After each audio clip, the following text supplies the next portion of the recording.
Hey, everybody, welcome to Unit 3. We are going to take a look at what's going on this week and get you moving and grooving. Want to thank everybody for your patience over the weekend when I was busy. I appreciate it. I did try to keep up with all the emails and anything that was posted to the Q&A board, but it's a little hard when you're operating mostly on your phone. So I appreciate your patience. And let's go ahead and get started. If I can hit all the right buttons. It's a Monday, so there you go. All right, so we should be looking at the course now. Unit 3 is all about thesis statements, plagiarism, and citing sources. So we are digging into some of the basic structures of writing essays and research papers, which is what, of course, you're going to be doing a lot of in college. So read through the overview here. Understand the objectives. We're going to talk about, you're going to be learning about thesis statements and how we use evidence to support those. How to create your thesis for an essay, which is not always the easiest thing. And then we're also going to be learning a lot about plagiarism, which is a really important topic and one that has already kind of popped up in a lot of different places. One of the things that I want to make sure you guys all understand is that post-university has a very specific policy about what they call self-plagiarism. So if you are taking a course at post-university and you have an assignment that you previously submitted at post, whether it be in a previous attempt at the same class, whether it be a class that may be in your major, so the topics might be similar, whatever the case may be, you are not allowed to turn in the same work twice. That's the simplest way to explain what that is. So you're going to be learning about this week a lot. And I want you to be cognizant of your grade books.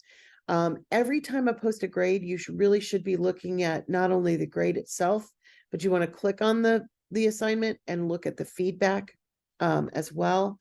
There were a few folks who had turned in work that was already turned in for other classes or for this class in an earlier version.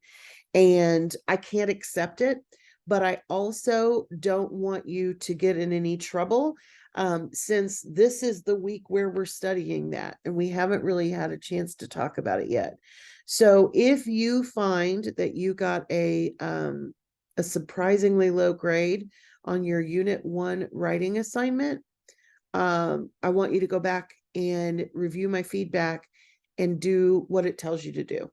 Okay, that's the easiest way to put that. So anyway, for this week, though, we're going to be looking at these readings and resources. There are separate items on developing a thesis statement and avoiding plagiarism.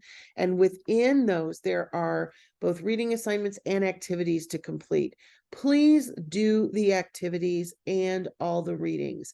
If you are taking an online class, sometimes it's easy to skip over this stuff, but this is where you do the learning.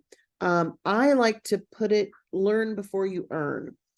So if you don't do the reading assignments and then you try to do the graded assignments, you're not going to do as well. It's just that simple. You need the knowledge that comes from the readings and resources in order to successfully complete the graded activities. So that's the earning part, right? You got to learn and then you earn. And these activities, these interactive activities, are actually part of that learning process.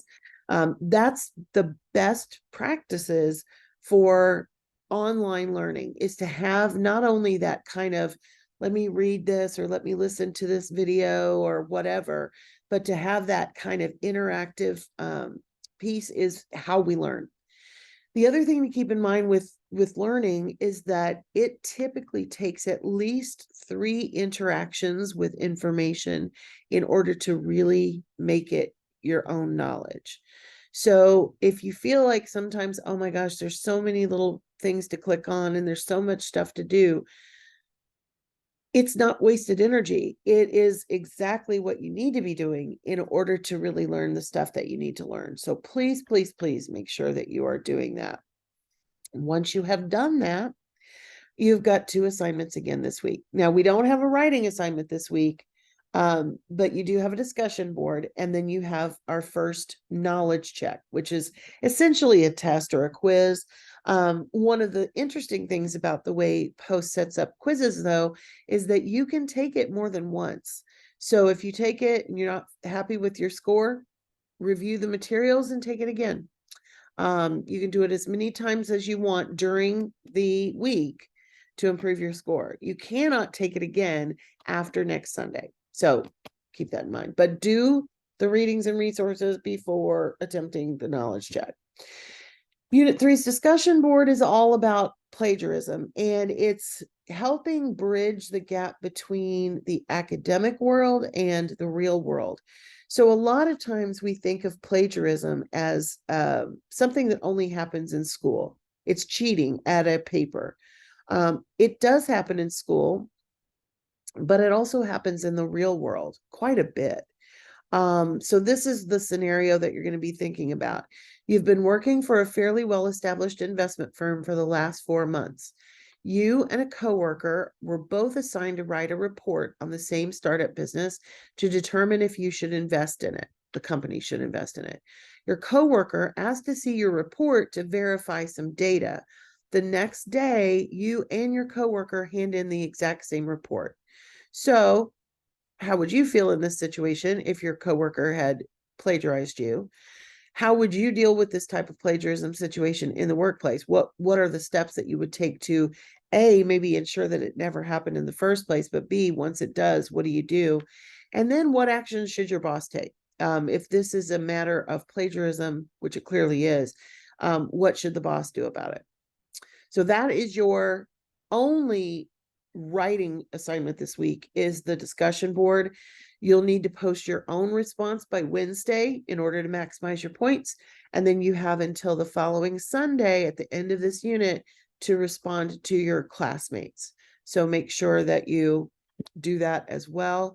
Remember, in your own response, you want to be clear and pretty detailed. These should be at least one really chunky, well-defined paragraph. And then in your responses to others, it asks you here to consider what other possible scenarios of plagiarism might come up in the workplace, kind of pose those questions to each other. How important do you think considering plagiarism is in the workplace? So those are your assignments this week. As usual, if you have any questions, please reach out. We've got the Q&A discussion board. And of course, you've also got my email to contact me. And during office hours, you can text me and we can hop on a Zoom. So that's it. Go forth, have a great week, and I will talk to you next Monday.